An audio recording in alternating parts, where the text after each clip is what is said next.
రాధమ్మ చాలా సంతోషంగా ఉంది. ఎన్నాళ్ల నుండో తన కొడుక్కి మంచి సంబంధం చూసి పెళ్లి చేయాలనుకుంది. అయితే సరైన సంబంధాలేవీ రాలేదు. కానీ ఇన్ని రోజులకు రాధమ్మ కొడుకు శివానే ఓ అమ్మాయిని ప్రేమించానని చెప్పాడు. దాంతో రాధమ్మ ఆనందానికి అవధులే లేవు. నేనిన్నాళ్ల నుండి ఈ మాట కోసమే ఎదురు చూస్తున్నాను నాన్న. చాలాసార్లు నిన్ను అడిగాను కూడా, నీ మనసులో ఎవరైనా ఉన్నారా అని. అడిగితే నువ్వే ఏం చెప్పలేదు. పోనీలే, ఇప్పటికైనా నీ ప్రేమ విషయం చెప్పావు. ఇంతకీ అమ్మాయి ఎవరు? ఆ అమ్మాయి పేరు లలిత అమ్మ. ఇద్దరం కలిసే చదువుకున్నాం. తర్వాత తను నేను ఉద్యోగాల్లో స్థిరపడ్డాం. అప్పుడప్పుడు కలుసుకునేవాళ్లం. కానీ తనకి నా ప్రేమ విషయం చెప్పలేదు. మరెలా బాబు, వాళ్ళింటికెళ్ళి మాట్లాడి రమ్మంటావా? లేకుంటే ఆ అమ్మాయి మనసులో ఎవరైనా ఉన్నారా లేదా అనేది కనుక్కోమంటావా? చెప్పు బాబు. అమ్మా, కాసేపు నన్ను చెప్పనివ్వు. నేను చెప్పడం పూర్తి కాకుండానే మాట్లాడేస్తున్నావు. నీకు కోడలొస్తుందనే సంతోషం, అందుకే నన్ను మాట్లాడనివ్వట్లేదు. అదేం లేదు గాని ముందు నువ్వు చెప్పరా. మొన్ననే ఆ అమ్మాయి నన్ను ప్రేమిస్తున్నట్టు చెప్పిందమ్మా. ఆహా, చాలా సంతోషం. మంచి విషయం చెప్పావు. ఈరోజు అమ్మవారికి పొట్టేలుని బలిచ్చి పొట్టేలు మాంసంతో బిర్యానీ చేసుకుని తినాలి. అబ్బబ్బా, ఈ తిండిగోలేంటమ్మా. నేనింకా చెప్పడం పూర్తి కాలేదు. అయితే ఈసారి నువ్వు పూర్తి చేసేంతవరకు మాట్లాడను. చెప్పు, మొత్తం చెప్పేసేయ్. ఇద్దరం ప్రేమించుకున్నాం, కానీ వాళ్ళింట్లో మాట్లాడాల్సింది మాత్రం నువ్వేనమ్మా. వాళ్లతో కాస్త జాగ్రత్తగా మాట్లాడాలి. వాళ్ళ నాన్నకి కోపం ఎక్కువ, కానీ కూతురంటే చాలా ఇష్టం. రేపే నువ్వెళ్ళి వాళ్లతో పెళ్లి సంబంధం గురించి మాట్లాడాలి. ఓ సంతేనా, అది నాకొదిలేరా, నేను చూసుకుంటాగా. చాలా మంచి వార్త చెప్పావు. ఈ శుభ సందర్భంలో నీకు ఏ వంట చెయ్యాలి? లివర్ ఫ్రై చేయమంటావా, లేకుంటే చికెన్ పకోడీ చేయమంటావా? నాటుకొడి తెప్పించనా? చెప్పరా నాన్నా. అయ్యో అమ్మా, సంతోషం వచ్చినా బాధొచ్చినా ఆగవు కదా. ఎప్పుడు నీకీ తిండిగోలే. నాకవేం వద్దుగాని నువ్వు చేసుకొని తిను. ఒరేయ్, నువ్వెలా తినవో నేను చూస్తాను. నిన్నే కాదు, రేపు నువ్వు కట్టుకున్నదొచ్చినా దాంతో కూడా ఇదే తినిపిస్తాను చూడు. ఈ రాధమ్మంటే అంతే మరి. అలా రాధమ్మ తన కొడుకు శివతో మాట్లాడి వంటగదిలోకి వెళ్తుంది. వంటగదిలోకి వెళ్లిన తరువాత తనకు వచ్చిన నాన్ వెజ్ వంటలన్నీ చేసుకుని తింటుంది. తన కొడుకు శివాని కూడా పిలిచి వేడివేడిగా వంటలొడ్డిస్తుంది. అమ్మా, వద్దని చెప్తున్నా బలవంతంగా తినిపిస్తున్నావే. ఇంత నేను తినలేనమ్మా, నా వల్ల కాదు. ఒరేయ్, తినరా. ఇంత కూడా తినకపోతే ఎలా నాన్నా? ఇదిగో, ఈ మాంసం కూర చాలా బాగుంటుంది, తిను. అలా కొసరి కొసరి వడ్డిస్తుంది. శివాకి ఇష్టం లేకపోయినా రాధమ్మ వడ్డించేవన్నీ బలవంతంగా తింటాడు. ఇక రుచిగా భోజనాలు చేశాక హాయిగా నిద్రలోకి జారుకుంటారు. మరుసటి రోజు పండ్లు పూలు స్వీట్లు తీసుకుని లలిత ఇంటికి వెళ్లారు రాధమ్మ శివ. ఆ ఇంటికి వెళ్లగానే రాధమ్మ కాళ్లపై పడి ఆశీర్వాదం తీసుకుంది లలిత. నమస్కారం అత్తయ్యా. చల్లగా ఉండమ్మా, చల్లగా ఉండు. రండత్తయ్యా, కూర్చోండి అంటూ రాధమ్మని శివాని కూర్చోబెడుతుంది లలిత. ఇక ఆ తరువాత తన తండ్రి కనకయ్యని పరిచయం చేస్తుంది. ఈయన మా నాన్న కనకయ్య అత్తయ్య. నాకు మా నాన్నంటే చాలా ఇష్టం. నాకన్నీ నాన్నే. తెలుసమ్మా, నాకు ఇవన్నీ మావాడు ముందే చెప్పాడులే. నమస్కారం అన్నయ్య గారు. అరే, ఈ నమస్కారాలన్నీ పక్కన పెట్టండి. నా కూతురు మీ అబ్బాయిని ప్రేమించాలని చెప్పగానే నా గుండాగినంత పనైంది. ఏ తండ్రైనా తన కూతురికి ఓ మంచి అబ్బాయిని చూసి పెళ్లి చేయాలనుకుంటాడు. మావాడు కూడా చాలా మంచోడండి. వాడి గురించి తెలిస్తే మీరే బంగారం అంటారు. బంగారమో ఇత్తడో అవన్నీ తర్వాత. నీ వాడిలో ఏం చూసి నేను పెళ్లి చేయాలి? నా కూతుర్ని పోషించే స్థాయి నీ కొడుక్కుందా? ఇంతకీ మీకు అప్పులేం లేవు కదా? అరే ఏంటండి మీరు, మాకు మాట్లాడే అవకాశమే ఇవ్వట్లేదు. ఇదిగోండన్నయ్యా. ఇప్పుడే అన్నయ్య అంటూ వరసలు కలిపేస్తున్నారే. మీరలా అనడం కరెక్టేనా? చూస్తుంటే మీరు మాటలతో మోసం చేసేవాళ్లలా ఉన్నారే. నాన్నా, ఇంక చాలు నాన్నా, వాళ్ళని భయపెట్టకండి అని లలిత అనగానే కనకయ్య పగలబడి నవ్వాడు. లలిత కూడా కాస్త నవ్వటం చూసి రాధమ్మ శివ కూడా నవ్వటం ప్రారంభిస్తారు. ఇదిగోండల్లుడు గారు, మీ గురించి అమ్మాయి నాకు అంతా చెప్పేసింది. ఇదిగో చెల్లెమ్మా, పెళ్లి గ్రాండ్గా చేద్దాం. పిల్లలిద్దరూ ప్రేమించుకున్నారు, ఇష్టపడ్డారు. కాదనడానికి మనమెవరం చెప్పండి? వాళ్ల సంతోషమే కదా మనకి కావాల్సింది. అవునన్నయ్యా, అవును గాని మీరిందాక అరే ఏదో ఆట పట్టించానంతే. నాన్నెప్పుడు అంతే అత్తయ్య, సరదాగా ఉంటారు, కోపం కూడా ఎక్కువే. కానీ నా కూతురు విషయంలో మాత్రం కాదు. ఈ వారంలోనే మంచి ముహూర్తం ఉంది. మీకోకే అయితే అప్పుడే పెళ్లి చేసిద్దాం. అలాగే అన్నయ్య, ఆ ముహూర్తానికే పెళ్లి పెట్టుకుందాం. అలా రాధమ్మ కనకయ్యలు మాట్లాడుకుని శివ లలితల పెళ్లి చేస్తారు. పెళ్లి వేడుకగా జరుగుతుంది. కొత్త కోడలి రాకతో ఇల్లంతా సందడిగా మారుతుంది. ఇక కోడలింటికొచ్చిన సందర్భంగా నాన్ వెజ్ వంటకాలు సిద్ధం చెయ్యాలనుకుంటుంది రాధమ్మ. ఇదిగో శివ, ఊరందరికీ భోజనాలు పెట్టించాలి. నాన్ వెజ్ వంటలతో ఊరంతా గుమగుమలాడిపోవాలి. వెంటనే ఆ ఏర్పాట్లు చెయ్యి. పనోళ్ళకి చెప్పి దగ్గరుండి ఆ పని చేయించు, సరేనా? అత్తయ్య, ఇంకా పనోళ్ళెందుకు చెప్పండి, ఆ వంటలన్నీ నేను చేసి పెడతాను కదా, నాకొదిలేయండి. వద్దమ్మా వద్దు, అవన్నీ నువ్వు చేయగలవా? చేస్తానత్తయ్యా, నాకు సాయంగా మా ఆయనుంటారు కదా, అన్నీ చేస్తాను, నాకొదిలేయండి అంటూ లలిత వంటల పని మొత్తం తన నెత్తిన వేసుకుంది. రాధమ్మ కనకయ్య అంతా భోజనాల కోసం ఎదురు చూస్తుంటారు. మరోవైపు లలిత శివాలు కలిసి వంటకాలన్నీ పూర్తి చేస్తారు. భోజనాల సమయం దగ్గర పడటం వల్ల అందరూ భోజనాలకి కూర్చుంటారు. కోడలు చేసిన వంటలు తినడానికి ఆశగా చూస్తుంటారు. ఇంతలో లలిత అందరికీ భోజనాలొడ్డిస్తుంది. అయితే అందరూ అనుకున్నట్టుగా నాన్ వెజ్ వంటకాలు ఉండవు. మొత్తం వెజిటేరియన్ వంటే ఉంటుంది. అది చూసి రాధమ్మ షాక్ అవుతుంది. ఏంటమ్మా, నేను నాన్ వెజ్ వంటలు చెయ్యమన్నాను కదా, అంతా వెజిటేరియన్ వండేశావు. ఇప్పుడు అందరూ ఏమనుకుంటారు? రే శివా, నువ్వైనా చెప్పొచ్చు కదరా. అమ్మా, ఈసారికి ఈ వెజిటేరియన్ వంటలతో కానివ్వు. అందరూ తింటున్నారు కదా, ఎవరూ ఏం మాట్లాడడం లేదు. కానీ నువ్వు మాత్రం ఇలా వెజిటేరియన్ వంటలు చేశామని గోల చేస్తున్నావు. వెళ్ళమ్మా, వెళ్ళి తిను. అలా రాధమ్మకు నచ్చచెప్పి భోజనం తినేలా చేస్తాడు శివ. కోడలు చేసిన వెజిటేరియన్ వంటలు తిని అక్కడున్న వాళ్ళంతా చాలా రుచిగా ఉన్నాయంటూ మెచ్చుకుంటారు. కనకయ్య అయితే పొంగిపోతాడు. ఆహా, ఎంత రుచిగా చేశావమ్మా. వంటల్లో నీకు మించిన వారెవరూ లేరనుకో. ఆ పప్పన్నమైతే అలా నోట్లో పెట్టుకోగానే ఇలా కరిగిపోయింది. ఏమయ్యా శివ, రుచిగా వంట చేసే భార్య దొరకటం చాలా అదృష్టం. అలాగని చెప్పి నువ్వు తెగ తినకు, ఆరోగ్యం దెబ్బతింటుంది. ఏదో సరదాగా అన్నానులేవోయ్. అయ్యో మావయ్య, నీ గురించి నాకు తెలుసు కదా, మోటు సరసం మరీను. అలా శివ తన మావయ్యతో భార్య లలితతో సరదాగా మాట్లాడుతుంటే రాధమ్మ మాత్రం కోపంతో రగిలిపోతూ ఉంటుంది. పెళ్లికి వచ్చిన వాళ్లంతా వెళ్లిపోతారు. కనకయ్య కూడా అప్పగింతలు పూర్తి చేసుకుని కూతురు లలితకు జాగ్రత్తలు చెప్పి తిరుగు ప్రయాణం అవుతాడు. 2 రోజులు గడుస్తాయి. రాధమ్మకు మాంసం మసాలా కూర తినాలనిపిస్తుంది. రే శివ, మాంసం మసాలా కూర తిని చాలా రోజులైంది. కోడల్ని చెయ్యమనరా? సరే అమ్మా, చెప్తాను. రాత్రికి తిందాం. అలా శివ చెప్పడంతో రాధమ్మ మరోసారి మసాలా కూరపై ఆశలు పెట్టుకుంది. ఆ రోజు సాయంత్రం వంటింట్లో నుండి గుమగుమలొస్తుంటాయి. ఆ వాసనలకు రాధమ్మ పొంగిపోతూ ఉంటుంది. ఇంతలో భోజనాలకి కూర్చున్నాక లలిత మాంసం మసాలా కూర కాకుండా పాలక్ పరోటా, పాలక్ కూర, ఇక పాలక్ సలాడ్ ఇలాంటివి చేసి తీసుకొస్తుంది. వాటిని చూసి రాధమ్మ మరోసారి కోపంతో రగిలిపోతుంది. కంచాన్ని పక్కకి పడేస్తుంది. ఏంటమ్మా ఇది, తమాషాగా ఉందా నీకు? నాన్ వెజ్ వంటలు చెయ్యటం లేదు. నేనొకటి అడిగితే ఇంకొకటి చేసి పెడుతున్నావు. ఎందుకని? నా మాటంటే లెక్కలేదా నీకు? లేకుంటే కావాలని చేస్తున్నావా? అమ్మా అమ్మా, కోప్పడికే, నేను చెప్పేది కాస్త వినవే. నువ్వాగరా.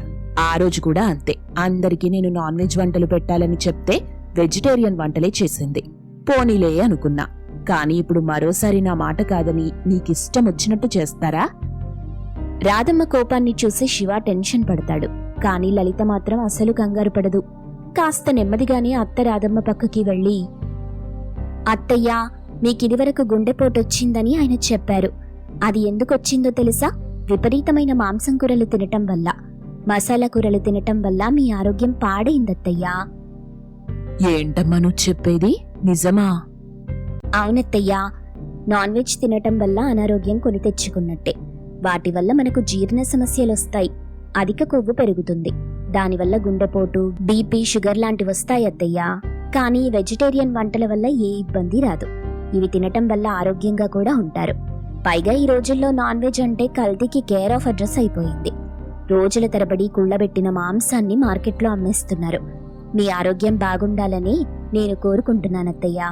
నేనేం చేసినా మీ మంచి కోసమే. మా అమ్మ కూడా అనారోగ్యంతోనే పోయింది. ఇప్పుడు ఆ దేవుడు మరో అమ్మగా నాకు మిమ్మల్ని ఇచ్చాడు. మిమ్మల్ని కూడా పోగొట్టుకోలేనత్తయ్యా. లలిత అలా చెప్పగానే రాధమ్మ కన్నీళ్లు పెట్టుకుంది. తన కోడల్ని దగ్గరికి తీసుకుని బాధపడింది. అత్త కోడళ్ళిద్దరూ ఒకరి కంట్లో నీళ్లు ఒకరు తుడుచుకుంటారు. వాళ్ళని చూసి శివ చాలా సంతోషిస్తాడు. ఇక ఆ తరువాత ఎవ్వరినీ నాన్ వెజ్ వంటలు తినకుండా తగిన జాగ్రత్తలు చెప్తుంది లలిత. చాలా మంది లలిత మాట ప్రకారంగానే నాన్ వెజ్ వంటలు మానేసి వెజిటేరియన్ వంటలు తింటారు. రాధమ్మ కూడా మాంసాహారం మానేసి వెజిటేరియన్ వంటలు తింటూ ఆరోగ్యంగా ఉంటుంది. లలిత తన అత్తయ్యని చూసుకుంటూ సంతోషంగా ఉంటుంది. పచ్చని పంట పొలం గట్టున రైతు దంపతులైన రామయ్య, సీతమ్మలు సంబరంగా నిలబడి వచ్చే రాబడి గురించి మాట్లాడుకుంటూ ఉన్నారు. సీత, చేతికొచ్చిన పంటను చూస్తుంటే ఎంత సంబరంగా ఉందో కదా. అవునయ్యా, 9 నెలలు మోసిన బిడ్డ కడుపులో నుండి కళ్ళ ముందుకొస్తే ఎంత సంబరం ఉంటుందో అంత సంబరంగా ఉందయ్యా. అయ్యా రామయ్య తండ్రి, ఎలాంటి అడ్డంకులు రాకుండా ఈ పంట నా ఇంటికి చేరేలా చూడు తండ్రి. 3 పూటలు కాకపోయినా కనీసం 2 పూటలైనా కడుపు నిండా తినేలా దీవించు రామయ్య. మనమంతగా ఆ రామయ్య తండ్రిని అడగాల చెప్పండి? అంతా ఆయన చూసుకుంటాడు. ఆయన మీదున్న నమ్మకంతోనే కదా మన కొడుక్కి రాఘవ అనే పేరు పెట్టుకుంది. అంతా ఆయన మాయే. కాదని నేనెలా అంటాను సీత. ఈ పంటతో కొడుకు చదువు కోసం చేసిన అప్పు తీరిపోతుంది. మనం ఊపిరి పీల్చుకోవచ్చు.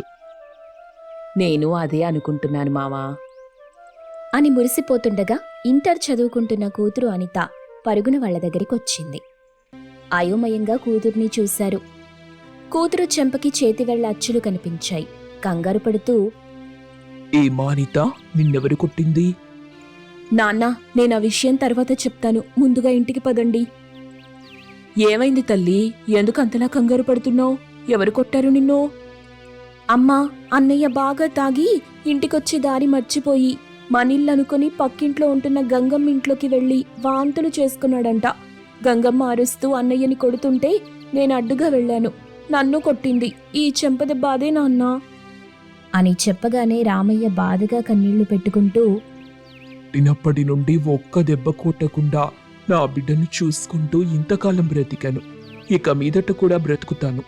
కానీ గంగమ్మ లాంటి వాళ్ళు ఇంతలా కొట్టడానికి కారణమైన తాగుబోతు కొడుకును మాత్రం వదిలిపెట్టను. పద తల్లి, ఈరోజు వాడికి నా చేతిలో చావు తప్పదు అని రామయ్య కోపం తెచ్చుకున్నాడు. పొలంగట్టున ఉన్న కర్ర పట్టుకున్నాడు. ఒక్కగానొక్క కొడుకు కదా అని బాగా చదువుకుని పట్నంలో జాబ్ చేస్తాడని, మనల్ని బాగా చూసుకుంటాడని ఎన్నో కలలు కంటే కొడుకు మాత్రం ఆ కలలకు తాగుడితో సమాధి కడుతూ ఇలా మన పరువు తీస్తున్నాడు. ఇప్పుడు గంగమ్మ కాళ్ళు పట్టుకోవాలి అని బాధగా అంటుండగా రామయ్య కర్ర పట్టుకుని కోపంగా అక్కడి నుండి ఇంటివైపు నడుచుకుంటూ వెళ్తుంటాడు. రామయ్యకొచ్చిన కోపాన్ని చూసి సీతమ్మ, అనిత భయపడుతూ అతని వెనకాలే గబగబా నడుస్తున్నారు. గంగమ్మ తన ఇంటి బయట తాగి పడిపోయిన రాఘవని కర్రతో కొడుతూ నోటికొచ్చిన మాటలు తిడుతూ ఉంటుంది.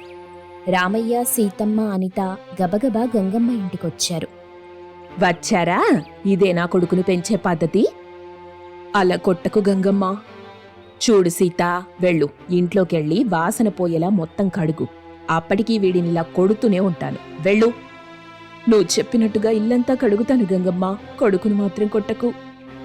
నువ్వు కడిగే వరకు కొడుతూనే ఉంటాను సీత, వెళ్ళు అని చెప్పగానే సీతమ్మ, అనిత ఇంట్లోకెళ్తారు. గంగమ్మ కొడుకును అలా కొడుతుంటే రామయ్య కోపం పోయింది. చేతిలోని కర్ర జారిపోయింది. కన్నీళ్లొచ్చాయి. గంగమ్మ కాళ్ళు పట్టుకున్నాడు. చెల్లెమ్మా, నా ముఖం చూసి వాణ్ణి వదిలిపెట్టు అని వేడుకోగానే గంగమ్మ మనసు చెలించింది. కొట్టటం ఆపేసింది. ఇంట్లో నుండి సీతమ్మ, అనిత వచ్చారు. గంగమ్మ, ఇల్లంతా కడిగేశాం. ఇక మా కొడుకును మేము తీసుకెళ్ళిపోతాం. ఏమనుకోకు రామన్నా, రాఘవ గురించి తెలిసి కూడా ఆవేశం తగ్గించుకోలేకపోయాను. అడ్డొచ్చిన అనితని కూడా కొట్టాను అని తన ఇంట్లోకెళ్ళిపోయింది. రామయ్య బాగా తాగిన తన కొడుకు రాఘవని పట్టుకుని ఇంటికి తీసుకొచ్చి ఇంటి అరుగు మీదున్న మంచంలో పడుకోబెట్టాడు. మంచం మీద కూర్చొని కొడుకును అలా చూసి నోట్లో రుమాలు పెట్టుకుని వెక్కి వెక్కి ఏడుస్తుంటాడు. అది చూసి సీతమ్మ అనిత కూడా ఎంతో బాధపడ్డారు. ఏవయ్యా, చెట్టంత మనిషివి, కొడుకు కోసం ఇంతలా ఏడుస్తున్నావా? చెట్టంత మనిషినైనా ఈ కొడుకుకి తండ్రినే కదా సీత. నా కళ్ళ ముందే నా కొడుకు నలా కొడుతుంటే నా గుండె ఎంతలా అల్లాడిపోయిందో తెలుసా? నీ ఏడుపు చూస్తుంటేనే అర్థమవుతుంది అని అంటుంటే రామయ్య కన్నీళ్లు తుడుచుకున్నాడు. ఇక లాభం లేదు సీత, కొడుక్కి పెళ్లి చేద్దాం. వచ్చే కోడలి కోసమైనా మారుతాడు. మనవాడి గురించి తెలిసి ఎవరు మన ఇంటికి కోడలిగా పంపిస్తారయ్యా? అని అంటుండగా సీతమ్మ అన్నయ్య మాధవయ్య ఇంటికొచ్చాడు. ఈ పేద అన్నయ్య ఉన్నాడు కదా చెల్లెమ్మ. ఏంటన్నయ్యా నువ్వు చెప్పేది? వాసంతి 1000 కళ్ళతో ఎదురు చూస్తుంది చెల్లెమ్మ, ఎప్పుడు నీ ఇంటికి కోడలిగా రావాలా అని. ఏం బావగారు, ఏమంటారు? సంతోషమే కదా మాధవయ్య. కొడుకు గురించి అన్నీ తెలిసిన అమ్మాయి కోడలిగా వస్తానంటే అంతకు మించిన ఆనందం ఏముంటుంది చెప్పు. ఆ మాట అన్నావు, చాలా సంతోషం. నాకున్నంతలో పెళ్లి చేసి వాసంతిని కోడలిగా పంపిస్తాను. కట్నం మాత్రం ఏమిచ్చుకోలేను బావా. ఇప్పుడు కట్నం గురించి ఎవరు మాట్లాడారు మాధవయ్య? వాసంతిని కోడలిగా పంపిస్తున్నావు, అదే పెద్ద కట్నం. పెళ్లి చేసివు చాలు అని చెప్పగానే మాధవయ్య సంతోషిస్తూ అక్కడి నుండి వెళ్ళిపోతాడు. మంచి రోజున రాఘవ వాసంతికి పెళ్లి జరుగుతుంది. వాసంతి కోడలిగా సీతమ్మ ఇంట్లో అడుగుపెట్టింది. ఇంటి పని వంట పని చక్కగా చేసుకుంటూ అత్తమామల్ని ఆడపడుచు అనితని అల్లారు ముద్దుగా చూసుకుంటుంది. రోజూ రాత్రి తాగొచ్చిన భర్త రాఘవకి మజ్జిగ తాగించి పడుకోబెడుతుంది. ఒక్కొక్క రోజున వాంతులు చేసుకుంటే విసుగు కోపం చూపించకుండా శుభ్రం చేస్తుంది. అది చూసిన సీతమ్మ, వాసంతి, నీకు దండం పెట్టడంలో తప్పులేదు తల్లి. అయ్యో అత్తయ్య, ఏంటా మాటలు? మీ అత్తయ్య నిజమే అంటుంది తల్లి. రాఘవ ఒక తాగుబోతు, అయినా నువ్వు వాణ్ణి పెళ్లి చేసుకున్నావు. తాగిన మైకంలో రాఘవ పరిస్థితి ఎలా ఉన్నా వాడికి నువ్వు మాత్రం అన్ని విధాలా సేవలు చేస్తున్నావు. నీ ఓర్పుకు సహనానికి దండం పెట్టడం తప్ప ఇంకేం చెయ్యగలం కోడలా? మావయ్య, నేనొక మాట చెప్పనా? చెప్పు తల్లి. ఇంకెప్పుడు ఆయన్ని తాగుబోతూ అనకండి. బావ పట్నం వెళ్ళి సాఫ్ట్వేర్ చదివాడు. అదేదో కోర్స్ కూడా చేశాడు. ఏ కంపెనీలో జాబ్ రాలేదు. ఇంతలా పెంచి పెద్ద చేసిన తల్లిదండ్రులకు ఏం చెయ్యలేకపోతున్నాను వాసంతి అని నాతో చెప్పుకుంటూ ఎన్నోసార్లు బాధపడ్డాడు మావయ్య. నిజమా తల్లి? నిజం మావయ్య. పట్నంలో చేయడానికి పని లేదు. ఈ పల్లెటూర్లో పనుంది, కానీ చెయ్యడానికి రాదు. బావ తనలో తాను ఎంతలా బాధపడేవాడో మీకెవ్వరికీ తెలీదు మావయ్య. ఆ బాధ భరించలేకే బావిలా తాగుడికి అలవాటయ్యాడు. ఆయన నాకు ఫోన్ చేసి నన్ను పెళ్లి చేసుకుంటావా వాసంతి అని అడిగేవాడత్తయ్యా. అంతలా బావ నన్ను ప్రేమించాడు. నాకోసం మారతాడు. నీకా నమ్మకం ఉంటే చాలు కోడలా. ఉందత్తయ్యా, మీరు చూస్తూ ఉండండి. మన కోసం బావ ఖచ్చితంగా మారతాడు. మనకి మంచి రోజులొస్తాయి. అనితకి మంచి సంబంధం చూసి పెళ్లి కూడా చేస్తాడు అని వాసంతి చెప్పగానే రామయ్య దంపతులకు చాలా సంతోషం కలిగింది. అలా రోజులు గడుస్తూ ఉన్నాయి. ఓ రోజున రామయ్య సీతమ్మ పొలం దగ్గర చిన్నపాటి గుడిసె వేసుకుంటుండగా కోడలు వాసంతి లంచ్ బాక్స్ తీసుకుని వచ్చింది. అత్తయ్యా, మావయ్య, అన్నం తిందురు రండి అని చెప్పగానే సీతమ్మ రామయ్య తినడానికి కూర్చున్నారు. వాసంతి వాళ్ళకన్నం పెడుతుంది. ఇద్దరూ తింటుంటారు. మావయ్య, పొలం దగ్గర గుడిసెందుకు వేస్తున్నారు? అది కోడలా, వర్షం పడినప్పుడు ఎండ కుట్టినప్పుడు. ఎందుకయ్యా కోడలికి అలా చెప్తావు? ఉన్నదున్నట్టుగా చెప్పాలి. అప్పుడే కదా మనం మన కోడలికి విలువనిచ్చేది. ఏమైందత్తయ్యా? రాఘవ మీ పెళ్లి కాకముందు తాగుడు కోసం ఇంటి కాగితాలు తీసుకెళ్లి చుక్కయ్య దగ్గర తాకట్టు పెట్టాడు కోడలా. ఆ చుక్కయ్య రేపటి వరకు మనకు గడువిచ్చాడు. ఎలాగూ మనం డబ్బులు కట్టేలా లేవు. అందుకని ఈ పొలం గట్టునే ఉండాలని నేను మీ మావయ్య బాగా ఆలోచించి ఇక్కడిలా గుడిసె కడుతున్నాం తల్లి. మంచి పని చేస్తున్నారు మావయ్య. చేయండి చేయండి. బావ మారిపోయే రోజు దగ్గరలోనే ఉంది. మరి మనం వంట సామాన్లు ఎప్పుడు తెచ్చుకుందాం అత్తయ్యా? రేపే తెచ్చుకుందాం కోడలా. ముందు గుడిసె వేయటం పూర్తి కావాలిగా. మీరిద్దరూ తలుచుకుంటే ఎంత సమయం పట్టదు కదత్తయ్యా అని మాట్లాడుకుంటూ తింటుంటారు. అలా రోజు గడిచిపోయింది. మరుసటి రోజున చుక్కయ్య ఇంటికి రాగానే రామయ్య కుటుంబం మొత్తం సామాన్లు తీసుకుని పొలం దగ్గర ఉన్న పాకలోకొస్తారు.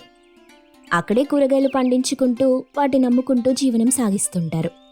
ఒకరోజు రాత్రి వాసంతి మట్టిపొయ్యి దగ్గర వంట చేస్తుండగా గుడిసె ముందు వేసిన మంచంలో సీతమ్మ రామయ్య కూర్చొని మాట్లాడుకుంటున్నారు. ఇంట్లో దీపం వెలుగులో అనిత చదువుకుంటూ ఉండగా రాఘవ తాగకుండా ఇంటికొచ్చాడు. అది చూసి చాలా సంతోషించారు. అనిత అనిత, మీ అన్నయ్య తాగకుండా ఇంటికొచ్చాడు చూడు అని చెప్పగానే అనిత గుడిసెలో నుండి బయటకొచ్చింది. రాఘవ అందర్నీ చూస్తూ, అమ్మా, నాన్న, అనిత, వాసంతి చదివిన చదువుకి తగిన జాబ్ రాలేదని, ఈ పల్లెటూరి పనులు చెయ్యలేనని తాగుడికి బానిసయ్యాను. కానీ రాత్రి జరిగిన సంఘటన నన్ను తాగుడికి పూర్తిగా విరుద్ధం చేసింది. ఇంకెప్పుడు నేను తాగను వాసంతి, నన్ను నమ్మండి, ఇంకెప్పుడు తాగను అని వాసంతి తల మీద చెయ్యి వేశాడు. అందరూ సంతోషించారు. రాత్రి జరిగిన సంఘటన ఏంటి బాబూ? అది మాత్రం నన్ను అడగొద్దమ్మా, ఇక నుండి నేను అన్ని పనులు చేస్తుంటాను అని అప్పటి నుండి బుద్ధిగా రాఘవ పని చేసుకుంటూ కుటుంబాన్ని చూసుకుంటూ ఉంటాడు. అందరూ సంతోషంగా ఉన్నంతలో జీవిస్తుంటారు.